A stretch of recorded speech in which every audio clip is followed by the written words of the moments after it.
ఇంతవరకు అపోస్తలుల కార్యముల గ్రంథంలో 26 అధ్యాయాలు ధ్యానించాము.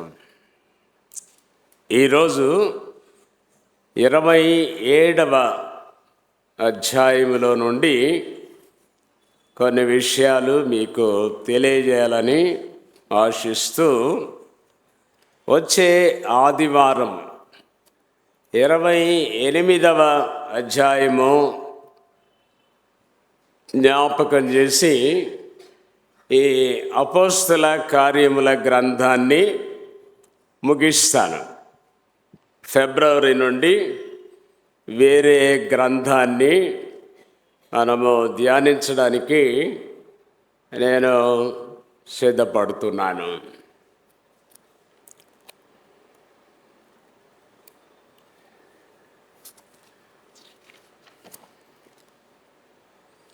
ప్రార్థన చేయదము.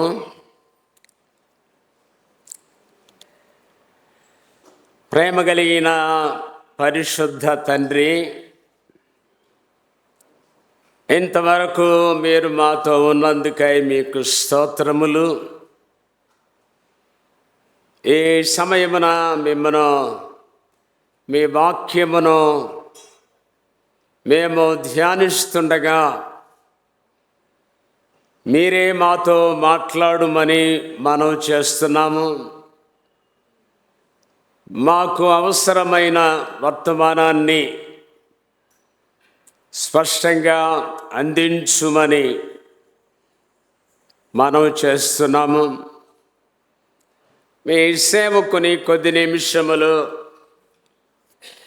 మీ నామ మహిమ కొరకు మాత్రమే వాడుకొనము. అవసరమైన హెచ్చరికలు దయచేయము. అవసరమైన ప్రేరణ అనుగ్రహించుము. మీ సేవకుని మీ ఆత్మచేత అభిషేకించి మీ పరిశుద్ధాత్మ నడిపింపును అనుగ్రహించి ఉదయకాలమున మీ వాక్య వెలుగులో మా జీవితములను ఒకసారి పరీక్ష చేసుకొని సవరించుకోవడానికి సహాయము దయచేయమని, ప్రత్యేకమైన రీతిలో మీరు మాతో ఉండి మమ్మను బలపరచుమని యేసు నామముననే ప్రార్థన చేయుచున్నాము తండ్రి. ఆమెన్.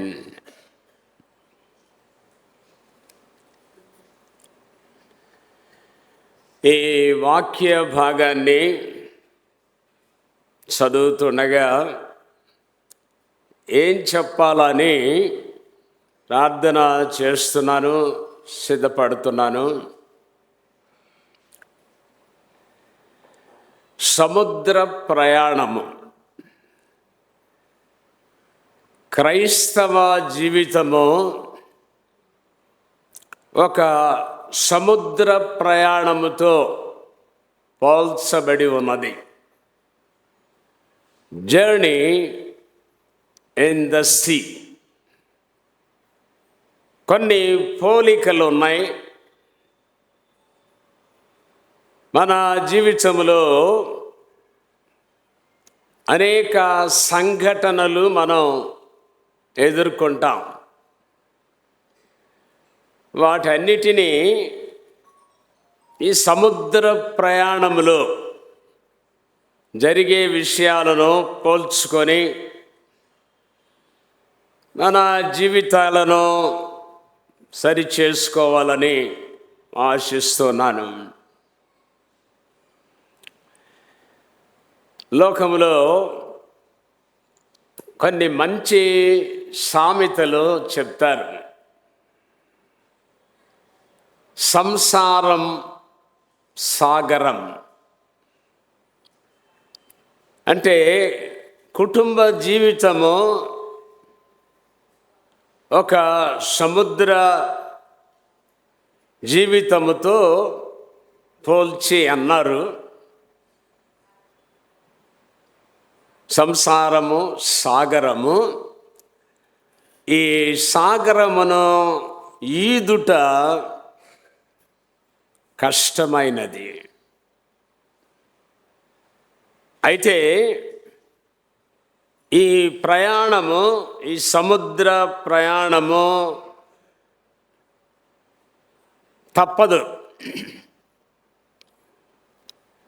నేను ఎప్పుడు సముద్ర ప్రయాణం చేయలేదు. ఒకవేళ కొంతమంది సముద్ర ప్రయాణము చేసి ఉంటే వాళ్ళకి కొన్ని విషయాలు తెలుస్తాయి. కొంతమంది దైవజనులు చెప్పిన మాటలు ముందు జ్ఞాపకం చేసి తర్వాత ఈ వాక్య భాగములోకి వెళ్ళాలని కోరుతున్నాను. Life is a journey. జీవితము అంటే ఇది ఒక ప్రయాణము. మామూలు ప్రయాణం కాదు, సముద్ర ప్రయాణం. God never said that the journey is easy. ప్రభు ఎప్పుడు కూడా ప్రయాణాన్ని గురించి చెప్తూ ఈ ప్రయాణము సులువైందని చెప్పలేదు. God never said that the journey would be easy. But he did say that the arrival would be worthwhile. ప్రయాణము అంత సులువైంది కాదు, కానీ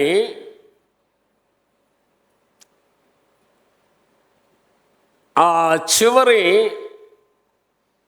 దరి చేరుకోవడం అనేది శ్రేష్టమైన విషయము.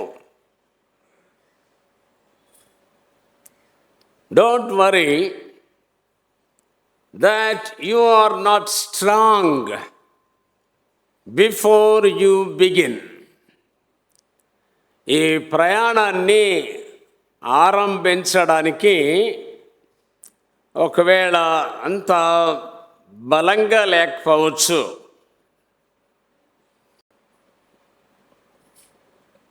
but it is in the journey that God makes you strong. ఈ ప్రయాణములో దేవుడు మనల్ని బలపరుస్తాడు. God will make us strong. ఈ ప్రయాణములో అనేక అవాంతరాలు ఉన్నా, ఆటంకాలు ఉన్నా, చాలా పాఠములు మనం నేర్చుకుంటాం.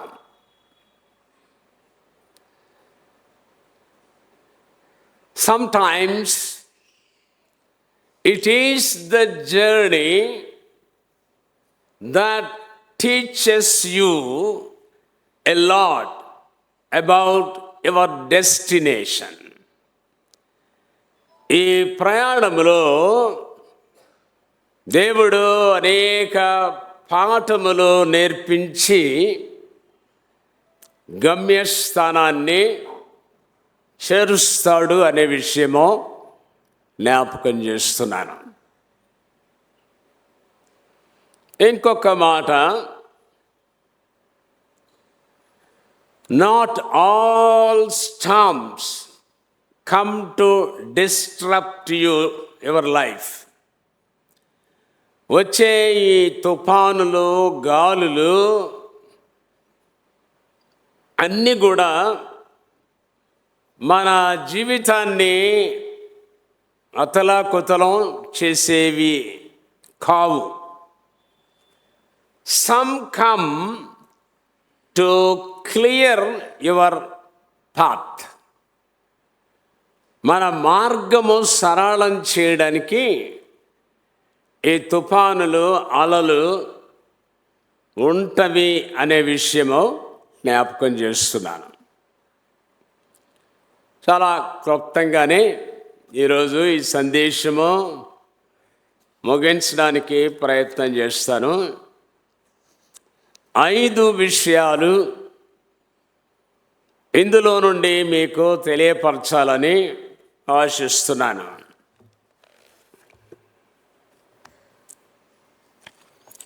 అపోస్తలుల కార్యముల గ్రంథం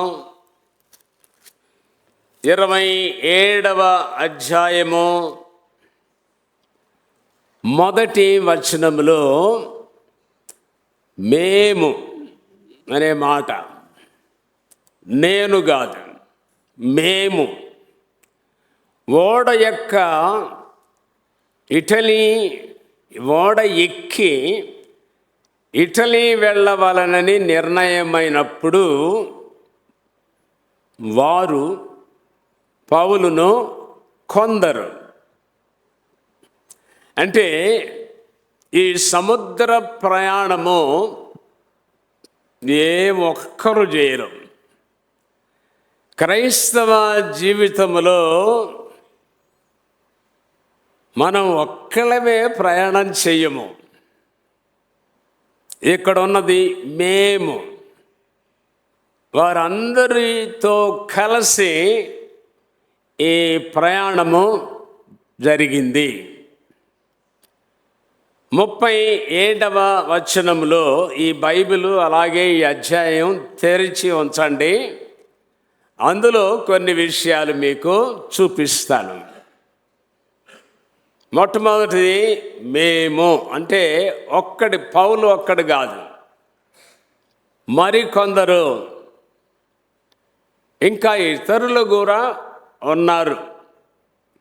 37వ వచనములో ఓడలో ఉన్న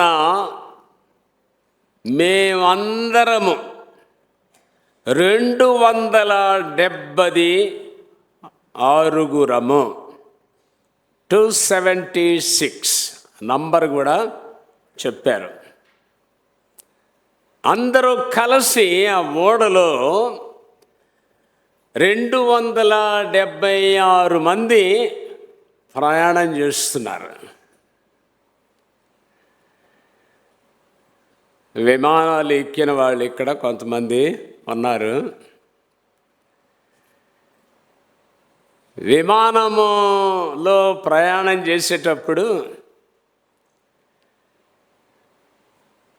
అది ఒక విచిత్రమైన ప్రయాణం. అప్పుడప్పుడు అనిపిస్తుంది, ఒకవేళ విమానం కూలితే నేను ఒక్కడనే కాదు, విమానంలో ఉన్న అందరూ పోతారు. అది ఒక ధైర్యం. ఒకవేళ నేను భక్తి కలిగిన వాడినైనా కాకపోయినా విమానంలో కూడా చాలామంది భక్తి కలిగిన వాళ్ళు ఉంటారు. కాబట్టి విమానానికి ఏమవ్వదు. నేనున్నానని కాదు, నాతో పాటు చాలామంది విమానంలో ప్రయాణం చేస్తారు. కనుక ఏమైనా అందరము బ్రతుకుతాము, అందరము పోతాం.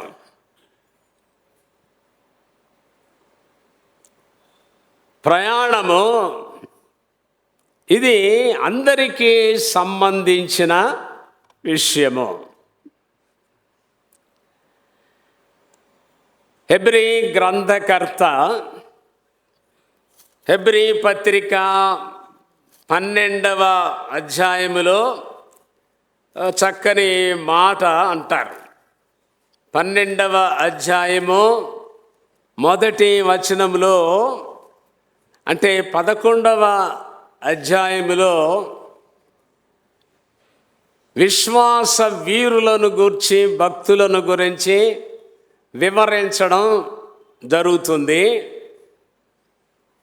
12వ అధ్యాయము మొదటి వచనంలో ఎంత గొప్ప సాక్షి సమూహము, మేఘము వలె మనలను ఆవరించి ఉన్నది. విశ్వాస జీవితంలో ఇంత గొప్ప సాక్షి సమూహము కనుక ఈ ప్రయాణము మనం ఒక్కరమే చేయము. నష్టం వచ్చినా, కష్టం వచ్చినా, సుఖం వచ్చినా ఇది అందరూ అనుభవిస్తారు.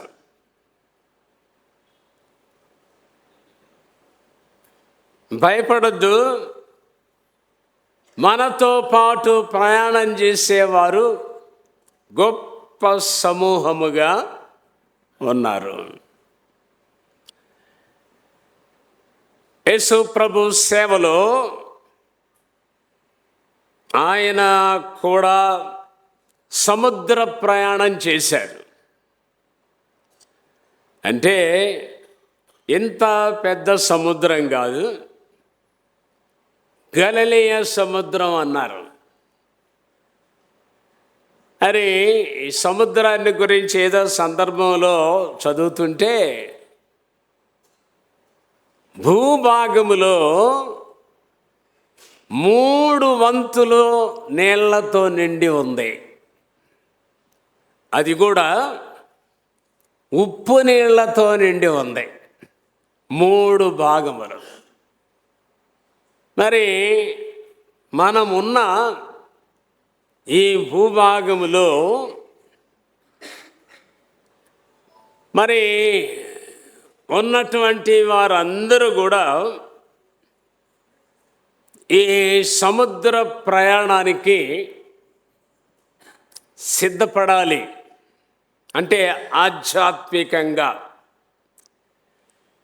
యేసు ప్రభు కాలములో ఆయన సముద్ర ప్రయాణము చేసిన ఒక సంఘటనను కూడా ఈ సందర్భంలో మీకు జ్ఞాపకం చేయాలని కోరుతున్నాను. మార్కు సువార్త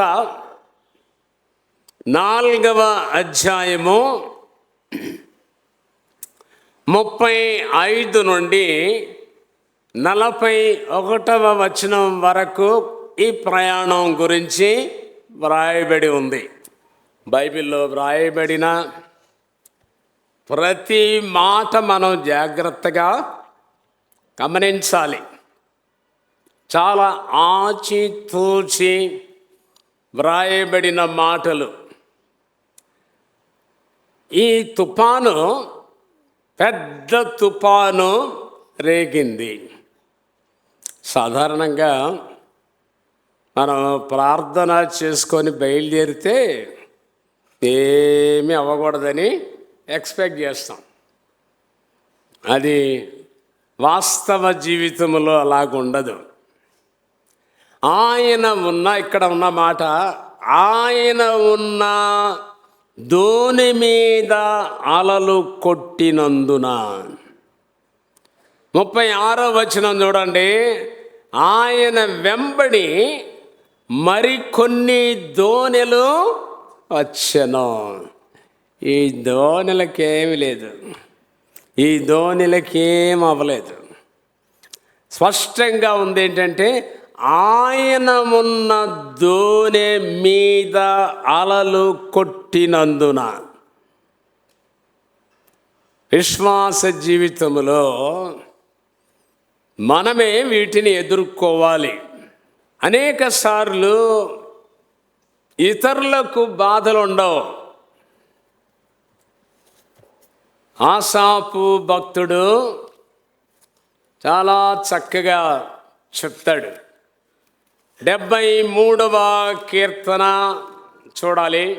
73 4వ వచనములో మరణమందు వారికి యాతనలు లేవు, తర్వాత పుష్టిగా ఉన్నారు. తర్వాత ఏముంది? వారికి కలగవు. మనకు ఒకవేళ హార్ట్ ప్రాబ్లం వచ్చిందనుకోండి, నానా తంటాలు పడి డబ్బు ఖర్చు పెట్టి మందులు వాడి నయం చేసుకోవడానికి ప్రయత్నం చేస్తాం. అదే సినిమా యాక్టర్లు అనుకోండి, వెంటనే అమెరికా ఎక్కేస్తారు విమానం, పెద్ద పెద్ద హాస్పిటల్స్లో పెద్ద పెద్ద దేశాలకు వెళ్ళి బాగు చేసుకుంటారు. ఇతరులకు కలుగు ఇబ్బందులు వారికి కలగవు. కొన్నిసార్లు మందులు కొనుక్కోవడానికే మనకి శక్తి ఉండదు. కొనలేక తినలేక చనిపోయే వాళ్ళు ఎంతో. కనుక ఎవరు వీళ్ళు అంటే భక్తిహీనులు క్షేమంగా ఉంటారు. ఈ ప్రయాణములో ప్రభు పురికొల్పిన ఈ ప్రయాణములో మిగిలిన పడవల మీదకి ఏమీ రాలేదు. ఆయన ఉన్న దోణి మీద అలలు కొట్టడం జరిగింది. అది మామూలు తుఫాను కాదు, పెద్ద గాలి అని ఇక్కడ పెద్ద తుఫాను రేగి. యోనా కూడా ప్రయాణం చేస్తాడు. మరి ఆయన భక్తుడు కదా. దేవుని వాక్యములో వ్రాయబడిన మాట, యోనా గ్రంథం ఒకసారి తిరగేయండి. యోనా గ్రంథం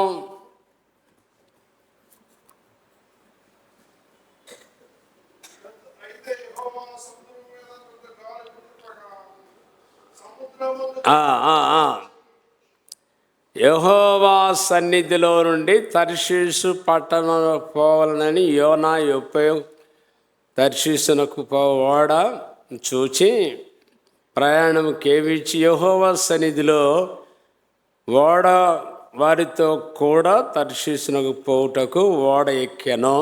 అయితే యెహోవా సముద్రము మీద పెద్ద గాలి పుట్టింపగా, ఈ గాలి ఎందుకు వచ్చింది?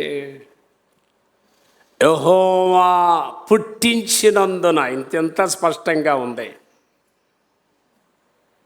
సముద్రమందు గొప్ప తుఫాను రేగి ఓడ బద్దలైపోవు గతి వచ్చెను.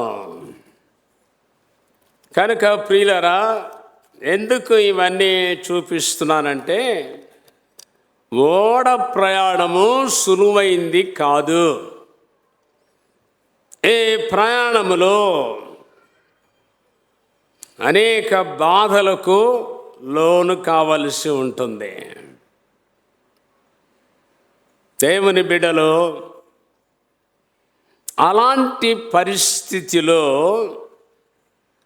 నెమ్మదిగా ఉండాలి.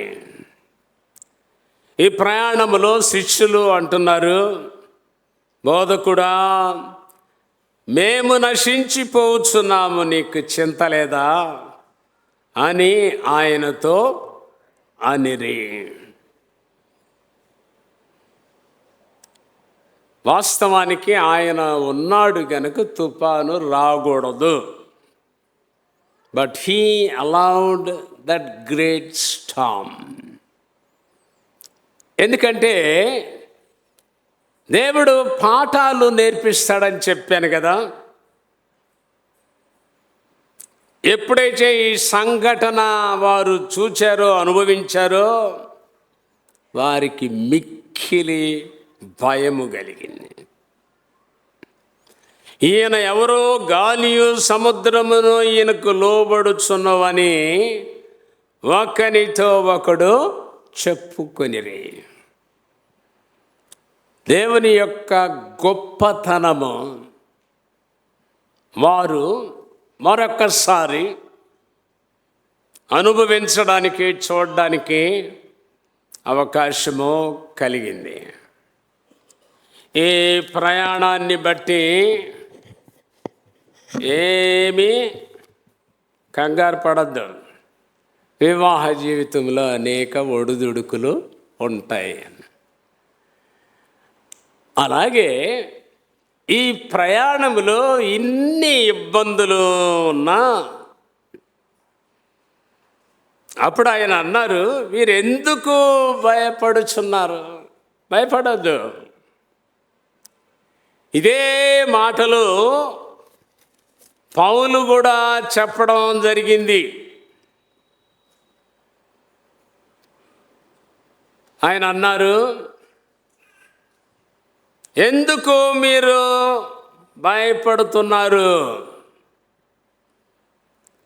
ఆ దేవుని దూత గడచిన రాత్రి నా యొద్ద నిలిచి, 23వ వచనం, పౌలా భయపడకుము, నీవు కైసరు ఎదుట నిలవవలసి ఉన్నది.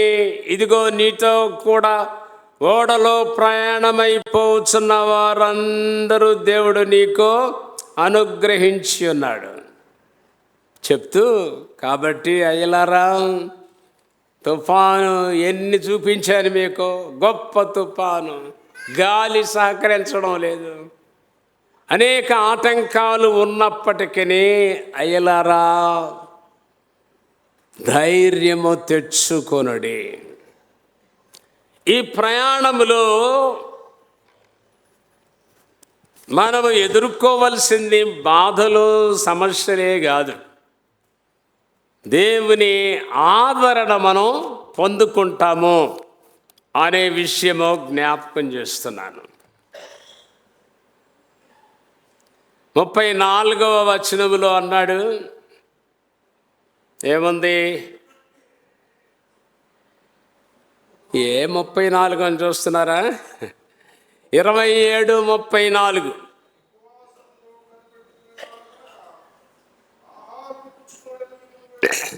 ఆ రెండవ భాగములో, మీలో ఎవని తల నుండి ఒక్క వెంట్రుక అయినను నశింపదని చెప్పుచున్నాను. ప్రయాణము కష్టమైనదే. పౌలు చెప్తున్నాడు, మీలో ఎవని వెంట్రుక కూడా పోదు. God is God of comfort. దేవుడు ఆదరించేవాడు.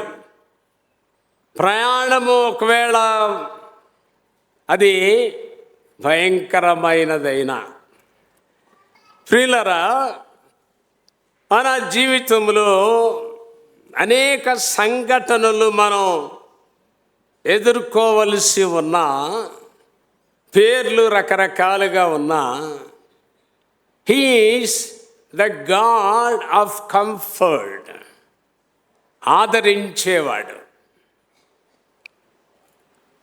నేను చాలా సందర్భంలో చెప్పాను, గ్రీకు భాషలో నేను గ్రీకు భాష 2 సంవత్సరాలు చదివాను. ఎప్పుడంటే 50 సంవత్సరాల క్రితం. ఏమీ జ్ఞాపకం లేదు. 2 పేపర్స్ రాసి పాస్ అయ్యాను. అంటే గ్రీకులో ఏదో పాండిత్యం ఉందని చెప్తున్నాను అని అనుకోకండి, అప్పుడప్పుడు రెఫర్ చేస్తూ ఉంటాను. ఆదరణకర్త అనే మాటకు గ్రీకు భాషలో పెరాక్లేటస్ అనే మాట వాడారు. పెరాక్లేటస్, పెరా అంటే బిసైడ్, కాలియో అంటే పిలుచుట, ప్రక్క నుండి పలకరించువాడు. ఆదరణకర్త అంటే ఇంత బలమైనటువంటి భావము గ్రీకు భాషలో ఉంది. ప్రక్కన ఉండి పలకరించువాడు. కనుక ప్రియులారా, ఇక్కడ పౌలు చెప్తున్నాడు, రాత్రి దేవుడు నాకు కనబడ్డాడు, నాతో మాట్లాడాడు, మీరు ధైర్యంగా ఉండండి. ప్రయాణంలో అనేక అవాంతరాలు, ఆటంకాలు కలిగినా దేవుడు మనల్ని క్షేమంగా తీసుకొని వెళ్తాడు. చివరిగా ఇందులో రాయబడిన మాట, చివరి మాట, కొందరు ఓడ చెక్కల మీదను పోవలనని ఆజ్ఞాపించను. ఈలాగు అందరూ తప్పించుకొని, నోట్ చేయాల్సింది, దరిచేరిరి. అది 7వ అధ్యాయము 27వ అధ్యాయము 1వ వచనము నుండి 44వ వచనం వరకు మీరు ఇంటి దగ్గర వివరంగా చదువుకోండి. ఎన్ని ఆటంకాలు వాళ్ళు ఎదుర్కొన్నా వారిని దేవుడు ధైర్యపరిచినాడు, మార్గములో బలపరిచినాడు. చెప్పుకోదగినటువంటి విషయం ఏంటంటే, ఇన్ని వచ్చినా వారు క్షేమంగా దరి చేరారు. ఈ ప్రయాణములో సురక్షితంగా మనల్ని ఆయన తీసుకొని వెళతాడు అనే విషయము జ్ఞాపకం చేస్తున్నాను. మార్కు సువార్త చూడండి, ఇందాక చదువుకున్నాం. ఆయన ఉన్న దోణి మీద అలలు కొట్టినందున దోణి నిండిపోయిన దోణి ఎలా ముందుకెళ్తుంది? వెళ్ళింది. 5వ అధ్యాయము మార్కు సువార్త 5:1 వారా సముద్రమునకు అద్దరినున్న గెరాసేనుల దేశమునకు వచ్చిరి. ప్రభు అన్నాడు, మనం ఆ అద్దరికి వెళ్దాం. ఆయన మాట విని బయలుదేరితే ఏం జరిగింది అంటే, దారంతటా అనేక సమస్యలు. ఇక్కడ ఇందాక చదివాం కదా, ఆయన వెంబడి మరికొన్ని దోణెలు వచ్చను. ఆ దోణెలు చేరినయో లేదో ఇక్కడ ఆనవాళ్ళు లేదు. ఆయన ఉన్న దోణిలో ఉన్నవారు ఆయన చెప్పినట్టుగా గెరాసేనుల దేశమునకు వచ్చని. దేవుడు వాగ్దానం చేస్తే నిన్ను గమ్యానికి ఖచ్చితంగా నడిపిస్తాడు. 31వ తారీఖు చాలామంది ఈ ప్రామిసింగ్ కార్డ్స్ తీసుకున్నారు. ఎప్పుడు నెరవేరుతాయి అంటారు, ఏమో తెలియదు. అవి ఎప్పుడు నెరవేరుతాయో తెలియదు, కానీ నెరవేరుతామే అని చెప్తున్నాను. ప్రమాణము చేసిన వాడు, వాగ్దానము చేసిన వాడు నమ్మదగిన వాడు. అది ముమ్మాటికి నెరవేరుతుంది. ధైర్యంగా ముందుకి వెళ్ళవచ్చు. ఈ సముద్ర ప్రయాణములో ఆయన వైపు చూస్తూ వీటన్నిటినీ ధైర్యంగా ఎదుర్కొంటూ గమ్యస్థానము చేరాలని కోరుకుంటూ ఈ మాటలు ముగిస్తున్నాను. ప్రభు మాటలను ఆశీర్వదించునుగాక. ప్రార్థన.